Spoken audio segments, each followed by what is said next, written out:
What is up, everybody, and welcome to game number 2 in this PDC Draft Store Championship.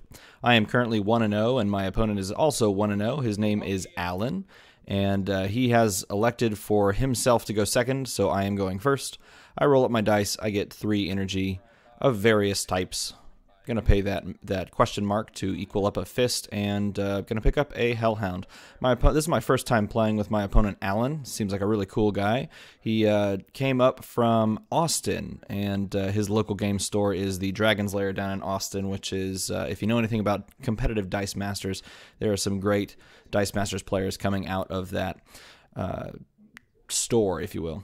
So I know his level of play is going to be nice and high. It's going to be a fun game. So he, on his first turn, picks up 1 SRA, which is one of the dice that I brought. Here's his team. Let's quickly go to his team. When I look at his team, I just see a lot of really nicely statted characters, a lot of aggressive high stat lines, and there are a lot of fielding cost cards on here, some things that have some seriously high fielding cost, but everything is pretty aggressive and ready to hit you. So he's got Gnome Ranger on here, which doesn't necessarily have a good ability, but it's got a 2/5/3 stat line for 3, which is great. He's got a Swarm possibility. He has a ton of clay golems. He's got the Hill Giant with Overcrush. It's a 4 cost, not a 3 cost. He's got an Oni, which has a 2/5/4 stat line as well. And he has one of my favorite cards in the entire game, which is Beholder. This Beholder from this set is insane. That stat line, a 1/6/5 on its top side for a 4 cost, and it's a mask. That is insane. He's also got a Ghost on here and a Wraith, both of which don't have as good of a stat line, but their fielding costs are far less. And he brought the Front Line, which has a great ability. It's 5 cost. Most of the time, you're just going to use it for its global, which says pay a fist. Target opposing character die can't block unless you your opponent pays 1 life. And he's got DBF, Delayed Blast Fireball, which, again, is expensive, but can do some work. So anyway, back to what he had done his first turn. He picked up an SRA. I then picked up an SRA, seeing that he had picked up one, wanting to make sure that I got one, and then he picked up the last SRA. And now we're back to my turn. So I draw an SRA, and I actually get to roll it right off, which is great. So he does not have the choice to KO anything inside his field, meaning I'm going to draw and roll 3 dice. So draw and roll 3 dice, get 3 sidekicks, all come up as various energy. Now the question now being, what do I want to purchase with this? I've got 2 options here. I can go Orcus, I could go Balor, I could even go Glabrizu if I wanted, but since I have the 6 energy, it might as well behoove me to pick up a Balor or an Orcus. Looks like I am going to take that Orcus die. Higher stat line and higher fielding cost there at the top. My opponent rolls up his first 4 dice and picks up an SRA. Second one does not land on the SRA burst face, and he does end up with a sidekick as well. So he's got 6 energy, just like I did, of various types. Question is, how does he want to spend his energy? And again, as I mentioned before, he's got a nice and nice aggressive team. Some low-cost purchases that he can make. And it looks like he's going to spend 6 and pick up 2 Gnome Rangers. So I'm going to draw through my bag, refill, and then pick up 1 more die. It's going to end up being a sidekick. Rolling up the 4 dice, I end up with a singular fist face on that character, so I'm going to want to re-roll that. The rest of this energy is just fine. So definitely going to re-roll that. I am going to take a shield, though. If I can come up with a sidekick, that would be good as well. Stays on the singular fist face, which is pretty terrible. This is not a very good roll. I can't do much with this. I have 2 choices here. I can either go Cockatrice or I could go Gorgon. So the benefits between, actually these is a really interesting decision here. The benefits for both are basically, it just comes down to it's their ability text, because their stat lines actually are mirror opposites of the Gnome Rangers that he purchased. So if you take a look, Gnome Ranger's got a 031, a 142, and a 253. Gorgon's got a 3 defense, a 4 defense, and a 5 defense, as well as the same on top on its attack. So it's going to trade with Gnome Ranger every time, and so will Cockatrice. Cockatrice is an interesting choice because Cockatrice can field and KO those Gnome Rangers. Gorgon is an interesting choice in that its ability allows me to use it to block and KO anything, not just talking about the Gnome Ranger itself. But since he has 2 Gnome Rangers, you know, that's a good way to think about it. That's a good line of thinking. I end up going with the Gorgon because it gives me flexibility for anything else he ends up buying in the future, because it basically has, you know, Magic's Death Touch or Dice Master's Deadly keyword. It's going to KO anything it is engaged with. So my opponent rolls up his dice a second time, picks up an Oni, and fields a sidekick. So he's got a board, he's got 3 aggressive characters, and unfortunately for me, I've only got 2 characters, and nothing has stuck to the board. None of them have come out. I've only rolled 1. Here's an Orcus that could come out. That'd be really good. Crazy thing here is if I don't keep those three bolts and I roll the level 3 side, that I don't get to field him. Unfortunately, I don't even get the character, so I've got 5 energy here. This is a perfect Glabrezu buy. It's pretty much my only good buy. Could pick up a Cockatrice again. I have most of my lower drops open to me in the Gorgon, Clay Golem, Glabrezu, Cockatrice. But it's probably best to, well, no, actually that's not a bad choice either, to pick up a Cockatrice that allows me to field and KO really any of his cards at this point, any of his purchases. Unfortunately for me, that does encourage him to push every time he fields something. So he's got 2 4 generic energy, and one of those, it looks like it's a 5-3. A 2-5-3. So he's going to be able to push for 7 damage right off the bat if he wants it. That is pretty rough. Let's see how he chooses to attack. I would assume he would attack here. He's just going to push the 5, putting me at 15.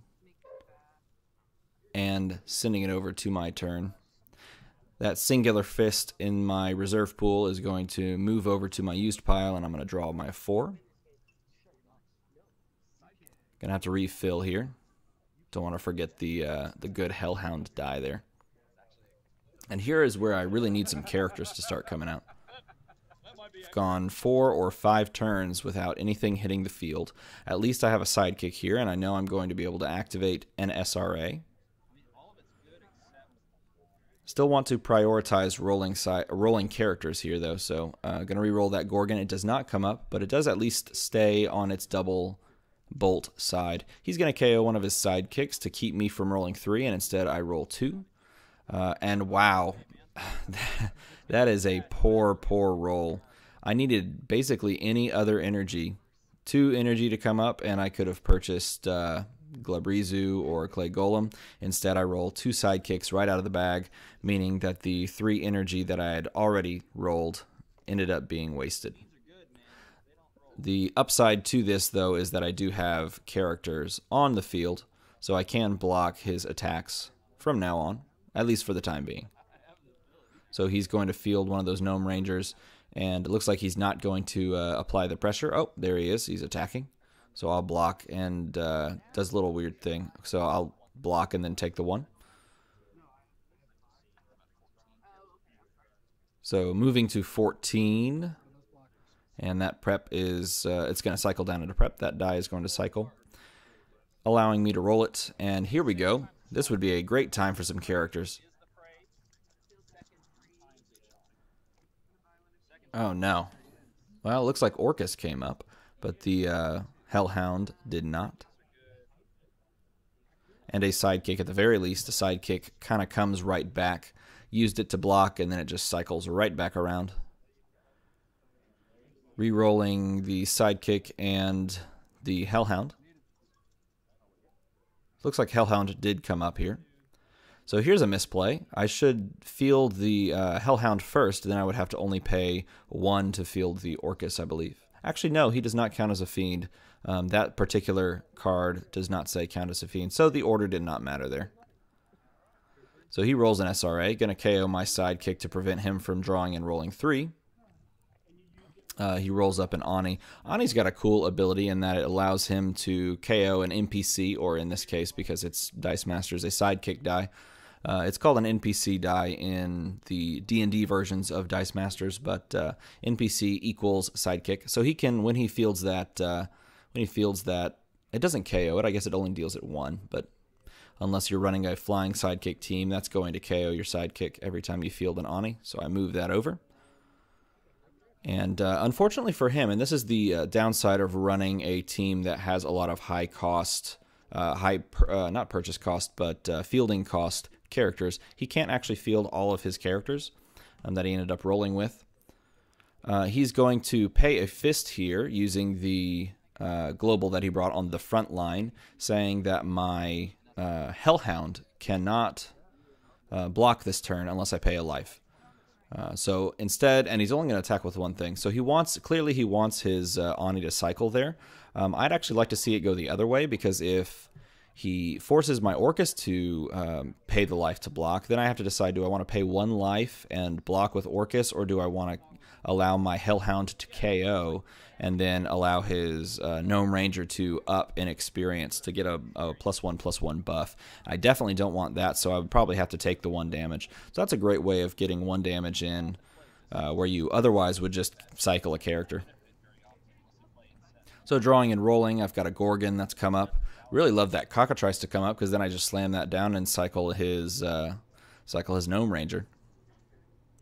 Gonna reroll that, definitely. This has been a weird buy order for my team, because I've actually not really done anything in the way of picking up fiends right now. I've picked up basically my 2 tech cards and 2 fiends, or 1 fiend and a fiend reducer.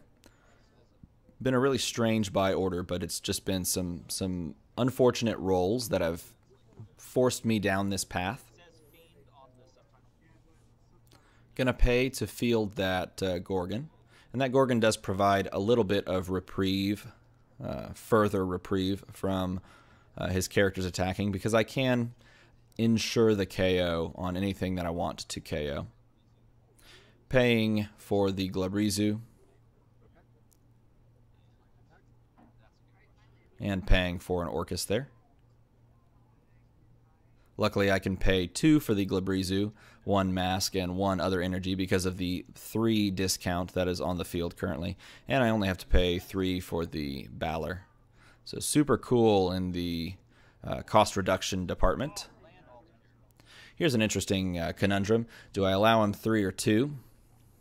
Don't really want to KO my characters, so I'm going to allow him 3. And unfortunately, he lands the other SRA. Going to allow 3 again. So he gets a really nice cycle off here. Definitely gets the energy to field all of his characters. None of his abilities really apply here, but again, it's just really nicely statted characters.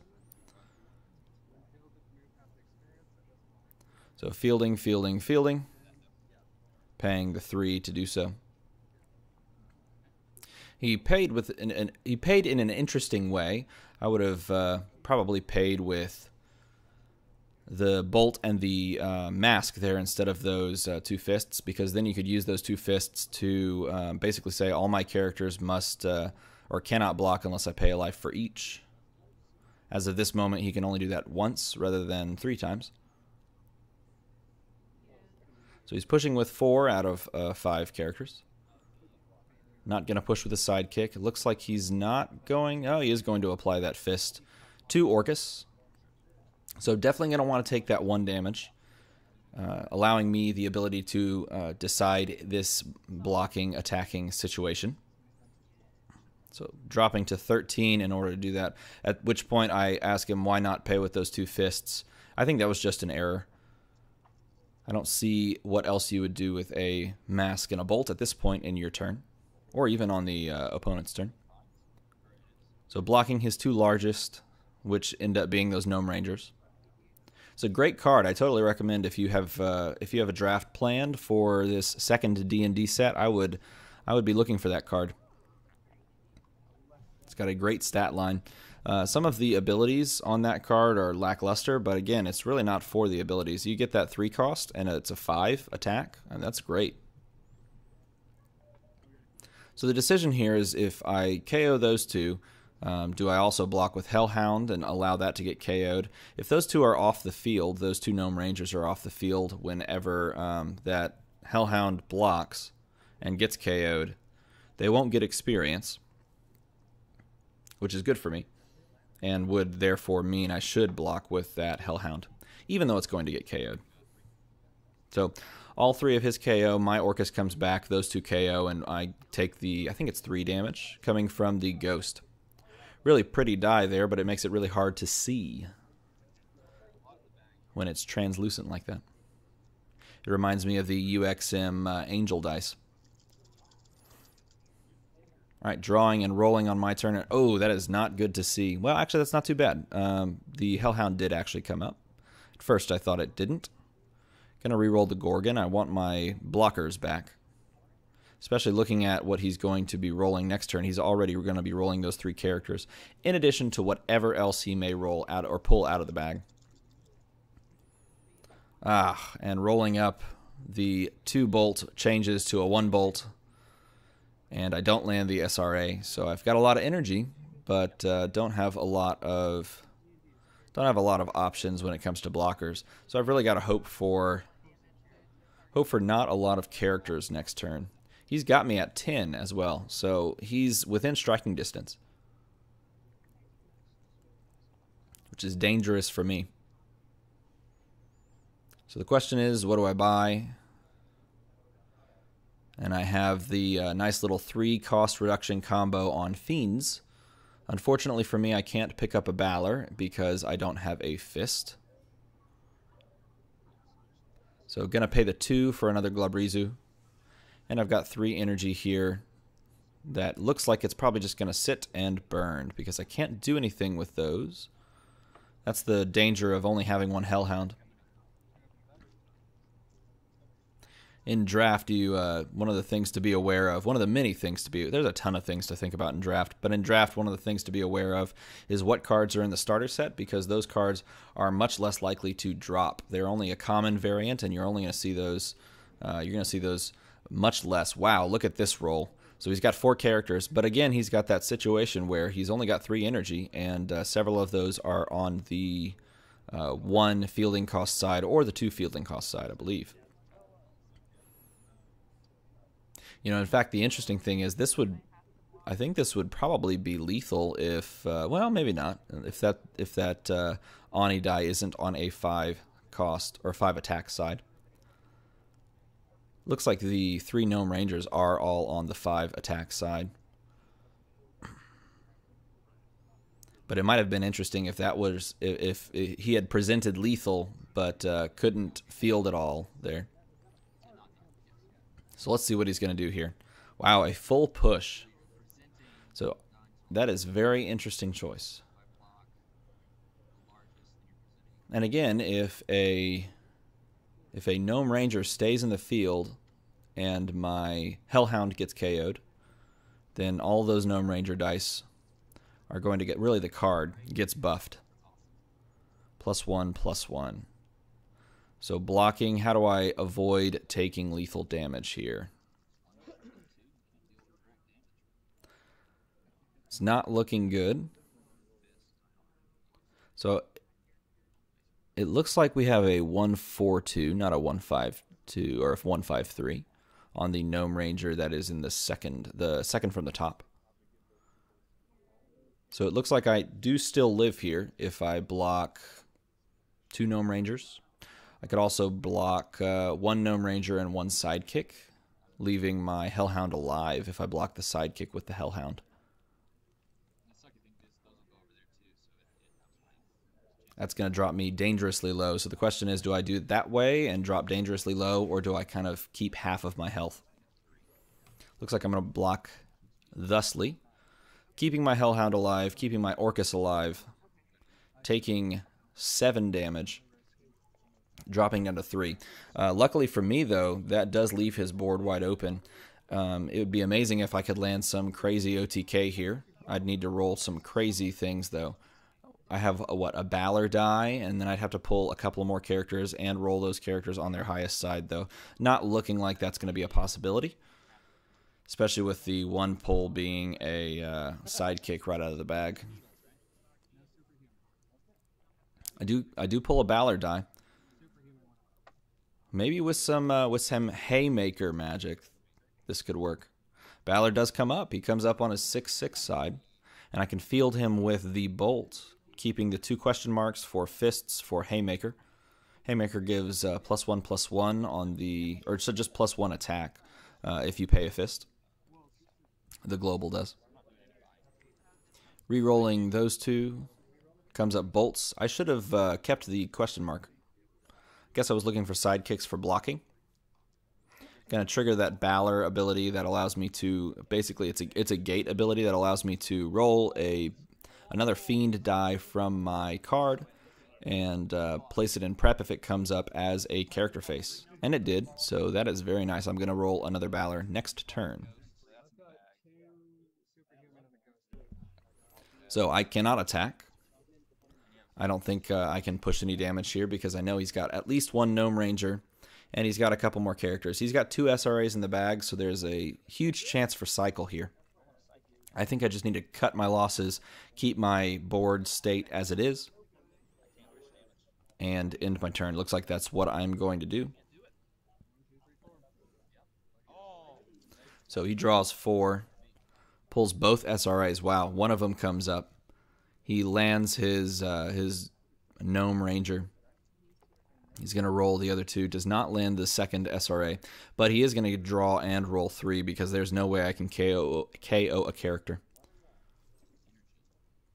The Ghost does not come up. So a couple of fortuitous rolls for me. Those are really nice to see because I am in a world of hurt. I really need some good rolls and some unlucky rolls for him if I even want a chance to come out with this one.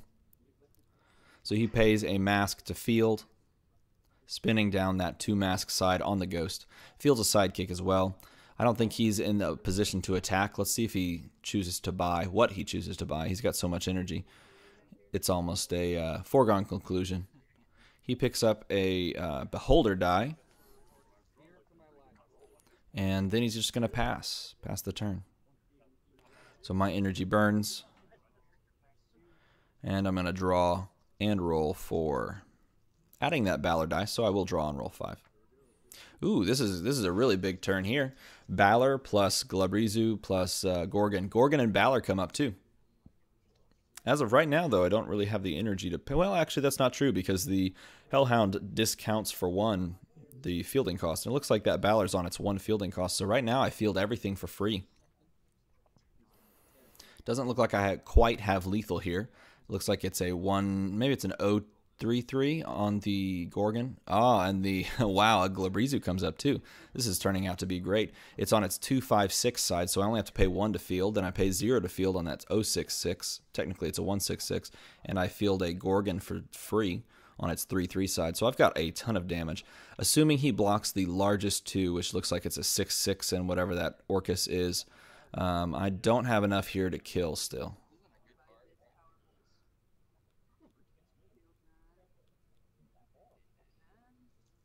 So the question is, do I push? And I think I do need to put some chip damage in because I don't think I can just straight OTK him. He's going to roll so many characters coming up here soon that I need to put something on.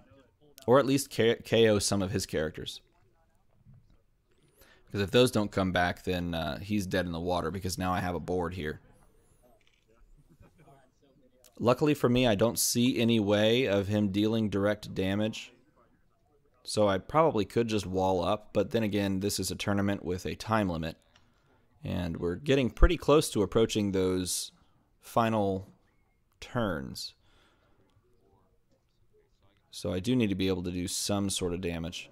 So I push with the Gorgon and the Glabrezu. He's going to block just like that. And that's a good way of blocking. Let the Gorgon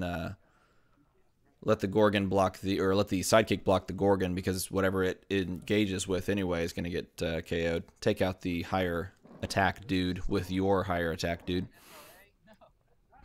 So this is a, whoa, that is a really poor roll. He's just going to scoop and roll everything. I tell him that's okay, that that die is stacked. He just removes it. Does not end up landing the SRA, so this might actually be game if I can roll some characters here. He's going to field and definitely not attack. Yeah, this could definitely be game here. So I've got a substantial amount of damage on board here now.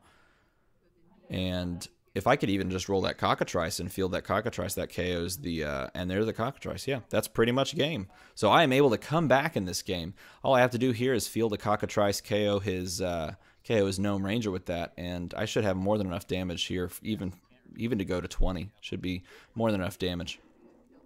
I don't know if I see it yet. I may not have the energy to field. No, I should have the energy to field because of the discount. Yep.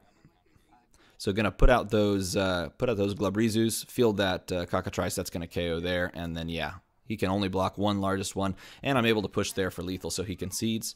That was a close game and really well piloted by my opponent Alan. He seems like a great guy. I really enjoyed playing this game with him. It was fun to play at that high level of a game. So that now puts me 2-0 in these opening rounds of this tournament, with two pretty cool and fun to watch comeback wins. I will say though that this team is not playing as well as I thought it would. I think maybe that's because of the rolls that I've been getting, but overall I think this team can be a lot faster. So let's move on to game number 3 and see if it performs differently. As always, thanks for watching.